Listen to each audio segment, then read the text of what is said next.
Welcome to Voiced. Today's post is from subreddit Tifu by RealChefShwasty, and it is about a nostalgia-fueled attempt to reconnect with an old friend that spirals into a comical and chaotic exchange. Continuing with the thread of, I'm a congealed fudge-up in human form, I thought of another one to share today. Back in 2021, I was on chatting with my then girlfriend/now wife, and we were talking about how cringy the 2000s were, ourselves included. I shared my 100% original novel that I started writing in 7th grade about a group of teens taking over the evil school masters that try to make people depressed, and she shared some of her fanfics written about vampires. You know, standard middle school embarrassment, right? Some of this deep diving involved accessing an email that I had long since forgotten about, but fortuitously had saved the password on my home desktop computer. I had made a couple folders in this email. Uncle's wedding coordination, cool stuff from mom, and then a folder named Friends. My excitement at peeking into both the inbound and outbound communication I had with friends in that span of time made me over the moon with excitement. I forgot that I always used to sign off with Saya, Siya, and there were a lot of exchange links to albino black sheep and Newgrounds. Oh, the absolute memories.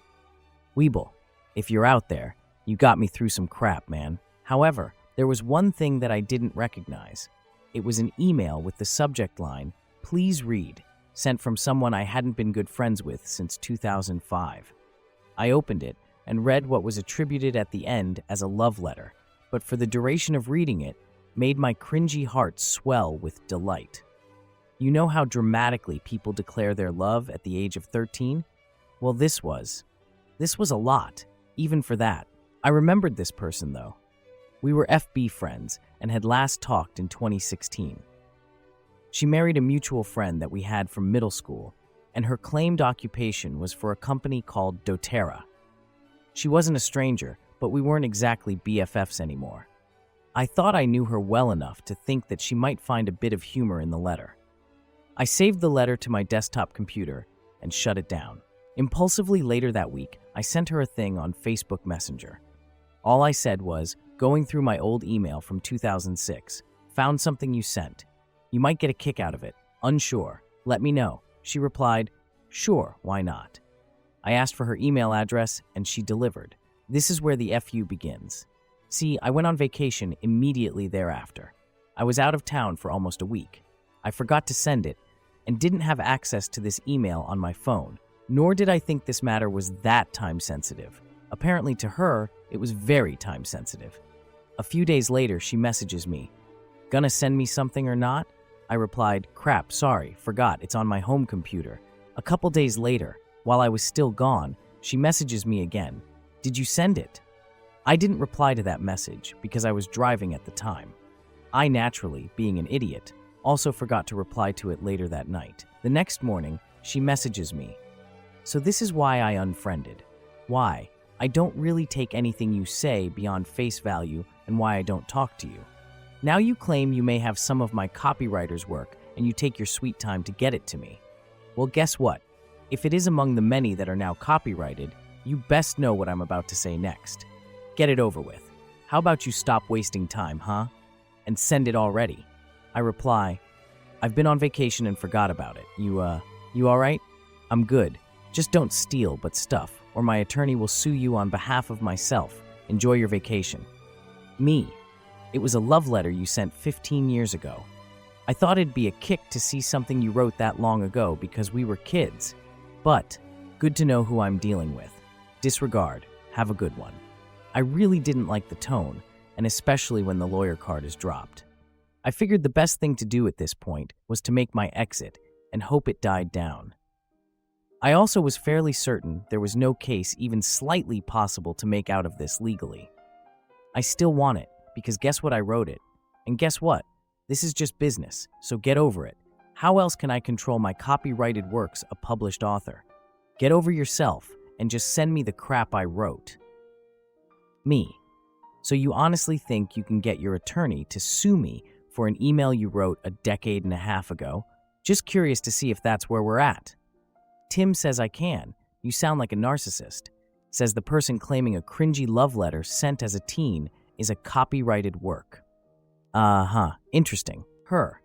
I have enough power and money now to get back everything I've ever wrote because I have copies of everything.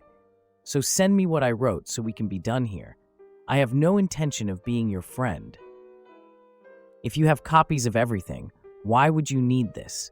And what exactly would the lawsuit be about? Okay, narcissist, what part of I wrote it and don't know what you're talking about? So it could be anything, or this is a shakedown for info. Either way, you can do the right, then on go my list. This is a direct transcription. I'm including typos and everything. Not everything is going to make sense. Shakedown for what? Money, dumbass, send me my crap. At this point, I think I'm going to be safe and just not do that. I'll just delete it. That way everyone can walk away. In this exact moment, I was feeling 20% fearful that this could actually be trouble and 80% just over it. Her, okay, I am sending Tim your past apartment address, this Facebook, and your number. I knew you were a waste and white trash. I am an author now. I don't put up with this crap. You will be blocked and Tim will take I if from here. Me, give him my email too. I look forward to speaking with Tim. Her, he's a really nice guy. Why can't you send me my property? Why bring it up? You manipulator. Why use it against me now? It's mine. I just don't understand why everyone is like this when it comes to having a piece of my writing. Everyone gets sued 5K, 9K because they couldn't do the right thing. Some time passes. Wow, you suck, jerk. Me, because you're being a total jerk about it, if you must know. I was going to send something to someone who was a friend, but didn't have access to it by the time you replied.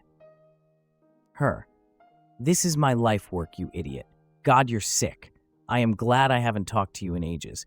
You're incredibly unworthy of friendship. Get fudgied. Enjoy the love letter and regret this moment for the rest of your life. Me, you don't want to talk this out, I'm assuming? Thanks for being another person to steal M in writing. My writing, I don't need to talk it about. I have an attorney who handles my affairs. I'm busy. I hope you know what you get done. It goes on, like, way on. If you want to read all of the screenshots, here you go. XA. The summary goes, I try to disengage. She keeps messaging. She calls me more names, asks if I want money, keeps threatening to sue. She then ends a message with, be careful, which is all sorts of ominous and threatening. She tells a friend about what's going on, and the friend tells her that I'm still in love with her and that I'm bathing in the words. I told her I'm thinking of getting it tattooed on me because I'm done being offstandish. I'd rather be snarky. She threatens to send screenshots of our chat to my girlfriend, who is reading with me the entire time and laughing, and sends a particularly long, super disconnected message about me being obsessed with her and referencing the tattoo, thinking I was serious.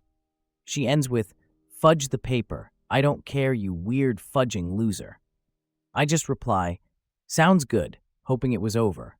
Nope, hours pass, and she messages me again. You still have 2 days to make your choice. It spirals again from there. She goes on more rants. I keep asking to speak with the lawyer to get this handled faster. Instead, she keeps insulting me, threatening me, and referencing her lawyer. That all happened in a day. The next day, she starts a group chat with me, her, and her husband, who I knew briefly in high school. She doubles down on the insults and asks her husband to make me give her the letter. She pops off in the chat, and neither hubby or I reply. This happens for several hours. I've decided I'm done with the ordeal and choose to ignore it. She keeps saying, you have 1 more day, and also making vague threats that sounded like this could escalate to something physical. That night, husband messages me, hey dude, she's really laying into me to do something. I don't even really care. I just want her to stop. I replied to him, man, I'm really sorry this is happening. I just thought she'd find it funny. I didn't mean for anything to come of it. I mean, the only reason I'm not sending the letter is because if there is some sort of room for legal crap, I want to make sure I'm protected. She seems pretty hell-bent on doing something. Yeah, I don't blame you. No worries. I can tell her that I asked. Maybe that'll help. The next day came, and I thought I'd check my email to see if Tim had sent me anything. Not a peep. Waited for the better part of the day before I wondered if I had just missed something. I opened up Messenger. Blocked. Group chat deleted. Everything gone. Thankfully, I saved as much as I could just in case it ever came back to bite me. Then, a full year and 3 months later pass, and I get a message from the husband letting me know that she's still thinking about doing something. Immediately thereafter, he blocks me again. I appreciated the heads up. It's been 2 years since then, and I'm still waiting for Tim to reach out to me. What a ride. This story is a roller coaster of awkward nostalgia, social miscommunications, and escalated threats over something as silly as a middle school love letter. It's fascinating how something meant to evoke fond memories turned into such a bizarre and hostile situation. Honestly, it's a perfect reminder of how we often underestimate the weight of our past interactions. Now, I can't help but wonder what happened to that Tim character. Was he even real? And how did this old friend spiral from fond memories to sounding like a villain in an over-the-top drama? Tell me your thoughts. Have you ever found yourself in a similar cringe-worthy situation? Thank you for listening to today's episode of Voiced. If you enjoy daily, high-quality stories, please like and subscribe to show your support.